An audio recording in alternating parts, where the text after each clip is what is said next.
Film fans YouTube, hello and welcome back to the channel.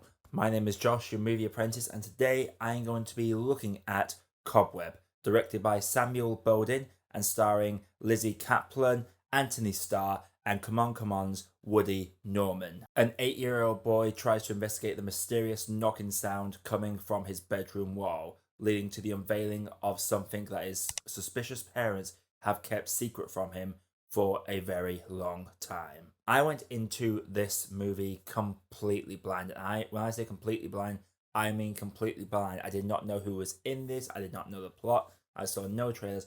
I saw absolutely nothing. So it was a pleasant surprise to see Woody Norman from Come On, and seeing Antony Starr, who we know as Homelander from The Boys. Like, you could tell by his grin that was Homelander. All I did when I booked him for this film is I checked what the IMDb score was, and when I saw 5.9, I was a little bit concerned. I find that anything between a 5 and a 7 tend to be bad but watchable. That tends to be my rule of thumb when it comes to IMDb ratings. So I was concerned going into this, but I will say that I really enjoyed this movie. Now, it seems a lot of the reviews have gone either it starts off slow but picks up in the final act, or it starts off really well but then falls to pieces in the final act. And while I will admit that the cobweb, as it were, unravels a bit in the third act, making the way some characters act in their first two acts completely confused, I still really enjoy this movie. Cobweb has a way of building an atmosphere. This film gave me vibes of Let the Right One In, Let Me In,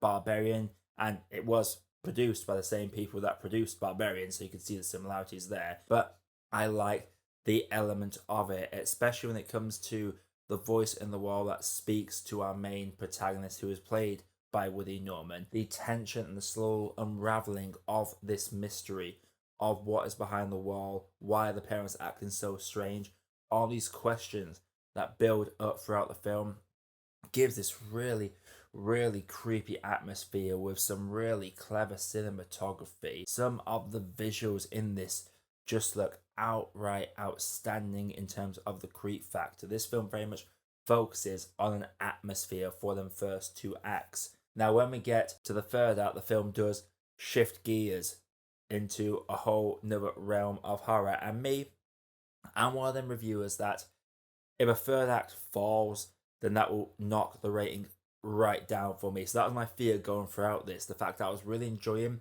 the tension and the mystery and the slow build up and the little bits of information that we are fed. I was dreading the final third and what that would entail and whether it would fall apart. And it had the potential to fall apart with what does come about in that final half an hour or so. The film does for me what a lot of horror movies fail to do. Now, I don't believe it is possible to get truly terrified by a horror movie, but I do believe that with the right atmosphere, it can make you feel dread, it can make you feel chills. And for me, Cobweb left me dreading on a certain reveal. The whole build and the little snippets and teasers that I was getting from this final third, I was dreading the actual seeing what was going to be on screen. Now, it is the final third that leads heavily into the Let Me In comparisons. There is definitely an element to that, especially when it comes to the final part of the movie.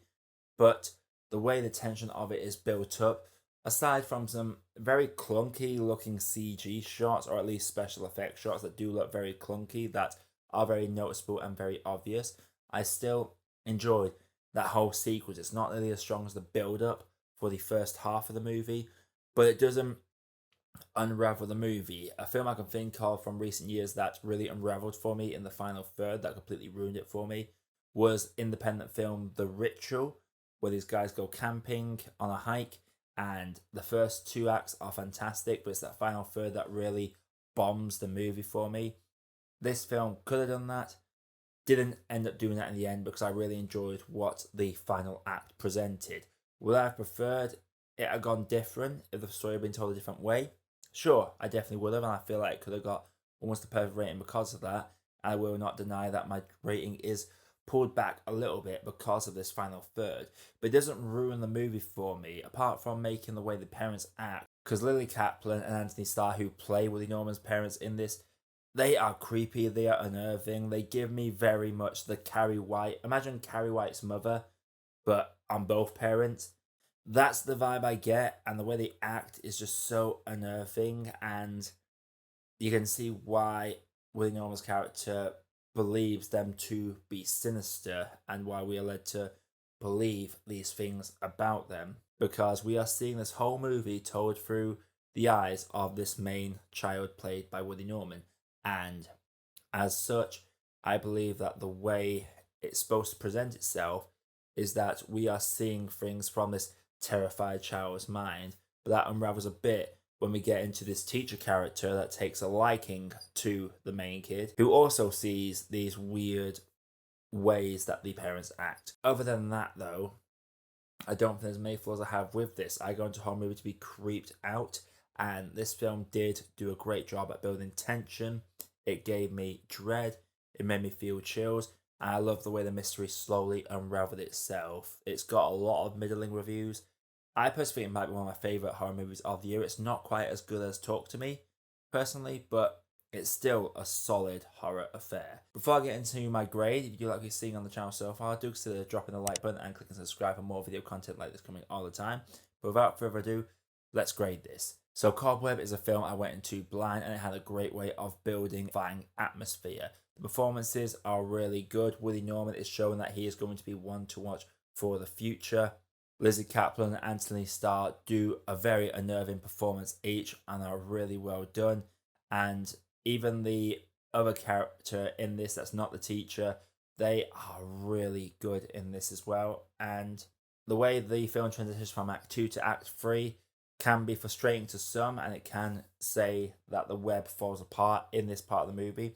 And while it's definitely not as strong a web as it was previously, it still holds firm and can still catch a fly or two, and I was very much wrapped up in its silk strands. I'm going to have to say that for me, Cobweb was a great cup of tea. So Cobweb, have you seen it? If you have, let me know you thought down in the comments below. Are there any other independent horror movies that you feel that I should check out and possibly review that have either come out or are about to come out that I should really check out?